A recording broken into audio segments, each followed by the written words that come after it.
नमस्कार दोस्तों, आपका हमारे चैनल में स्वागत है। रमा नाम की एक औरत किसी गांव में रहती थी। 5-6 बरस उसकी शादी को हो गए थे। उसकी कोई संतान नहीं थी। एक बार राधा अष्टमी के उत्सव पर गांव की कुछ औरतें बरसाने जा रही थी। कहा, हमारी राधा रानी बड़ी दयालु है, तुम भी बरसाने चलो, वह तुम्हारी गोद जरूर भरेंगे। रमा कभी भी 7-8 दिन तक घर से बाहर नहीं रही थी। रमा के पति और सास ने भी उसको जाने की आज्ञा दे दी। अब रमा ने ठान ली कि राधा रानी उसकी गोद जरूर भरेंगे। जिसी दिन जाना था उसी दिन उसके पैर में चोट लगी। फिर भी वह गांव की औरतों के साथ यात्रा के लिए गई।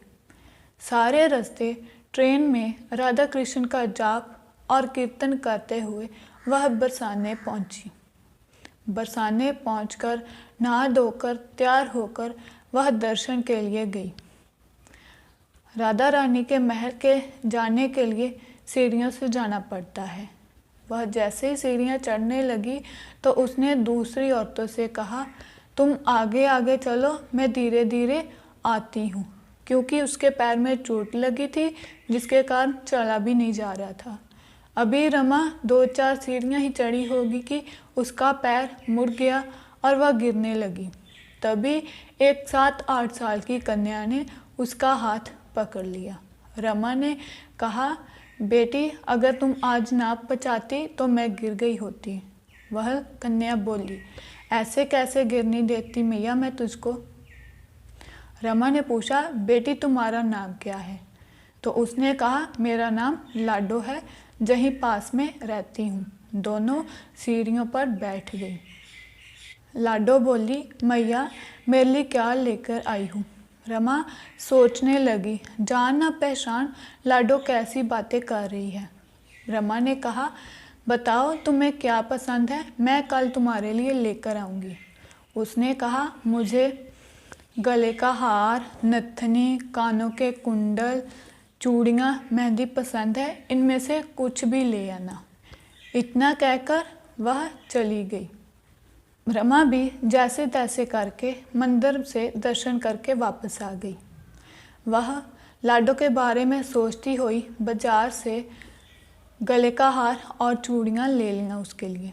अगले दिन जहाँ पर वह मिले थे उसी जगह पर लाडो इंतज़ार करती हुई मिली। रमा ने जैसे ही उसे गले का हार और चूड़ियाँ दी, उसने कहा, बस इतना सा ही और कुछ नहीं लाई? इतना कह के वह मुँह फुलाकर बैठ गई। रमा ने कहा, अभी मैं 8 दिन तक यहीं पर हूँ, मैं कल और ले आऊँगी। वह रमा की गोदी में बैठ गई और उसके गले लग गई। रमा रोने लगी। उसे ऐसे लगा जैसे उसकी गोदी में उसकी संतान बैठ गई हो। उसे खूब प्यार किया और खूब प्यार से उसके सिर पर हाथ फेरा। ऐसे ही वह फिर चले गई। रमा मंदिर से आकर लाडो के लिए घाघरा और चोली बनवाया। ऐसे ही हर रोज रमा उसको कुछ न कुछ देती रहती।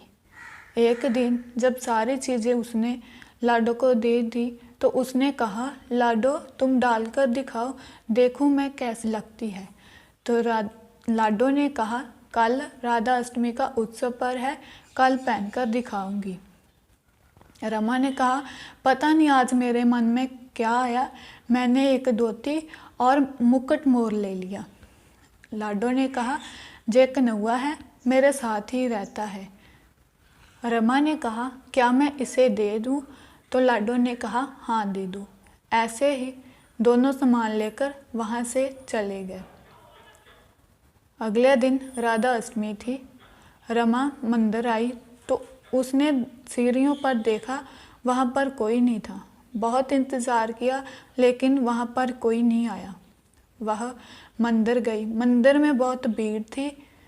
वहाँ पर कीर्तन और नृत्य हो रहा था। वह भीड़ को चीरती हुई राधा कृष्ण के दर्शन किए तो देखा कि सारा सामान वही है जो उसने लाडो और कन्हैया को दिया था।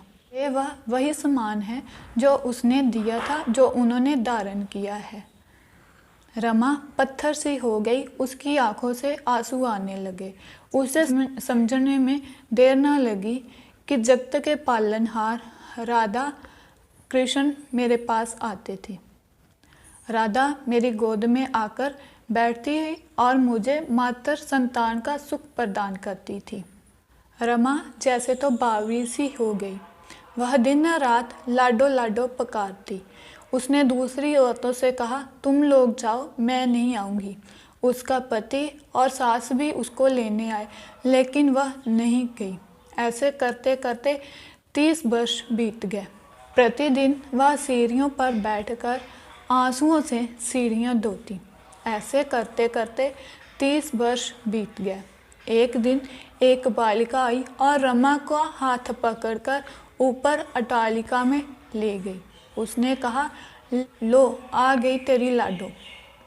ऐसा कहकर वह बाएं फैलाकर रमा को बुलाने लगी। रमा उसके गले ऐसे लगी, उसने अपना पार्थिव शरीर सदा के लिए छोड़ दिया और सदा के लिए लाडो के पास चली गई। इस घटना से हमें यही शिक्षा मिलती है कि हम जो भी आशा, चाहे सकाम हो या निष्काम, सिर्फ भगवान से ही रखें।